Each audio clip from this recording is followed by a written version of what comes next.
सपा नेताओं ने राष्ट्रपति को संबोधित 7 सूत्रीय मांगों को लेकर जिलाधिकारी को सौंपा ज्ञापन। खबर यूपी के जिला बलिया से है, जहां जिला समाजवादी पिछड़ा वर्ग प्रकोष्ठ के जिला अध्यक्ष शामू ठाकुर के नेतृत्व में अपने सपा कार्यकर्ताओं के साथ राष्ट्रपति को संबोधित 7 सूत्रीय मांगों को लेकर जिलाधिकारी को ज्ञापन सौंपा। शामू ठाकुर और सपा कार्यकर्ताओं ने मांग किया है कि मंडल कमीशन की सभी सिफारिशें पूरी तरह लागू की जाएं, 2 जातीय जनगणना कराई जाए, 3 आबादी के अनुपात में सभी को हिस्सेदारी दी जाए, 4 आरक्षित वर्ग में बैकलॉग भर्ती शुरू करके नौकरियां एवं सुविधाएं दी जाए, 5 नीट मेडिकल की परीक्षा में अन्य पिछड़ा वर्ग के आरक्षण को रोके जाने पर जो लगभग 10,000 सीटों का नुकसान हुआ है, इसकी क्षतिपूर्ति के लिए व्यवस्था की जाए, 6 निजी क्षेत्रों में भी मंडल कमीशन की रिपोर्ट लागू कर आरक्षण का लाभ दिया जाए, 7 लिटरल एंट्री बंद हो इत्यादि मांगों को लेकर सपा नेताओं द्वारा जमकर जिलाधिकारी कार्यालय पर प्रदर्शन किया गया और कहा कि अगर हमारी मांगे मांगी जाएंगी तो और नहीं पूरी की जाएंगी तो आगे भी इससे भी बड़ा प्रदर्शन किया जाएगा। ये थी हमारे संवाददाता इंडिया समाचार के लिए आनंद मोहन मिश्रा, ब्यूरो चीफ बलिया की रिपोर्ट। शामू ठाकुर है, जिला अध्यक्ष पिछड़ा प्रकोष्ठ। शामू जी, किस मांग को लेकर अभी जिला का अधिकारी कार्यालय पे आए हैं और क्या मांगे हैं आप लोग की? हम लोग 7 सूत्रीय मांगे हैं, जो कि मांगे में मंडल कमीशन पूर्ण रूप से अभी लागू नहीं हुआ है। जो हमारे मंडल जी ने जो सिफारिश की थी, 40 हमारे मंडल कमीशन की मांग थी, इसमें भारतीय जनता पार्टी द्वारा जो भी सरकार वर्तमान में चल रही है उसमें पूर्ण रूप से लागू करने की हम लोग मांग कर रहे हैं कि मंडल कमीशन को पूर्ण रूप से लागू किया जाए।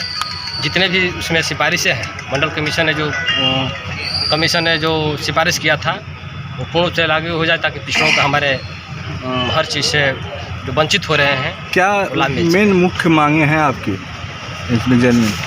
मुख्य मांगे हमारे यह है कि मंडल कमीशन सभी सिफारिशें पूरी तरह से लागू किया जाए, जातीय जनगणना कराई जाए, आबादी के अनुपात में सभी को हिस्सेदारी दी जाए, आरक्षित वर्गों को बैकलॉग भर्ती शुरू करके नौकरियां एवं सुविधाएं दी जाए, नीट मेडिकल परीक्षा में अन्य पिछड़ा वर्ग के आरक्षण को रोके जाने पर जो लगभग 10,000 सीटों पर नुकसान हुआ है उसकी क्षतिपूर्ति के लिए व्यवस्था किया जाए, और निजी क्षेत्रों में मंडल कमीशन की रिपोर्ट लागू कर आरक्षण का लाभ दिया जाए और लिटरल एंट्री बंद हो। यही हमारे मुख्य मांगे हैं।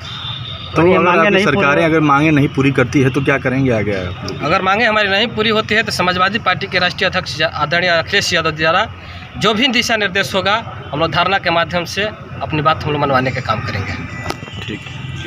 एक परिचय दीजिए, एक अपना परिचय दीजिए। मैं लक्ष्मण गुप्ता, पूर्व प्रत्याशी नगर विधानसभा बलिया, समाजवादी पार्टी। जी लक्ष्मण जी, अभी आप लोग पूरे कार्यकर्ताओं के साथ अभी जिलाधिकारी कार्यालय पे आए हैं, क्या मांगे हैं आपकी पूर्ण पे? हमारी मांगे अभी जैसा कि हमारे जिला अध्यक्ष पिछड़ा वर्ग के अध्यक्ष जी ने बताया आपको, सबसे पहले मांग यह है कि मंडल कमीशन के सभी सिफारिशों को पूरी तरीक़ा से लागू किया जाए। दूसरा है जातीय जनगणना कराई जाए। तीसरा आबादी के अनुपात में सभी को हिस्सेदारी दी जाए। चौथा है आरक्षित वर्गों को बैकलॉग भर्ती शुरू करके नौकरियां एवं सुविधाएँ दी जाए।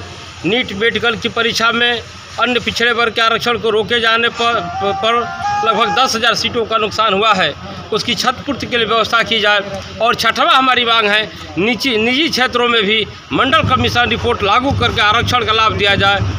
यही हमारी सब मांगे हैं। और ख़ास तौर से ये सरकार जो है भारतीय जनता पार्टी की सरकार है, यह पिछड़ा विरोधी सरकार है। इस सरकार को इस पत्रक के माध्यम से हम आज चेतावनी देना चाहते हैं, जो पिछड़ों की बात नहीं करेगा वह देश पर राज नहीं कर सकता है। इसलिए अगर देश पर राज करना है, लखनऊ पर काम करना है तो पिछड़ों की बात करना पड़ेगा, पिछड़ों को हिस्सेदारी देना पड़ेगा। वो चाहे हिस्सेदारी हमारी नौकरी की हिस्सेदारी होगी, चाहे शिक्षा में हिस्सेदारी होगी, चाहे राजनीति में हिस्सेदारी होगा, हमको पिछड़े वर्ग के लोगों को हर हाल में हिस्सेदारी देना पड़ेगा। और ये भारतीय जनता पार्टी की सरकार, मैं एक दावे के साथ कहना चाहता हूँ, ये पिछड़ा विरोधी सरकार है। जी अभी एक मंत्री जी का बयान आया है, मंत्री जी ने आपके राष्ट्रीय अध्यक्ष को हत्यारा बताया है, क्या कहेंगे उस पर? हत्यारा जो खुद है वो हमारे नेता को, इतने पढ़े लिखे और इतने जानकार नेता को जो हम सबका आदर करना जानता है, जो सबको शिक्षा देने का भी मिजाज है, जिसको पढ़ाई लिखाई के इंतजाम करने की सोच है, जहाँ एक से गरीब से झोपड़ी में रहने वाले का इस बारे में सोचने वाला अगर हिंदुस्तान में कोई नेता है तो सिर्फ और सिर्फ अखिलेश यादव है। दूसरा कोई नाम इस देश में और युवाओं में कोई नाम नहीं है। इसलिए अखिलेश यादव को जो हत्यारा कहता है वह खुद हत्यारा है। अखिलेश यादव जैसा सम्मानित नेता इस प्रदेश और देश में नहीं है।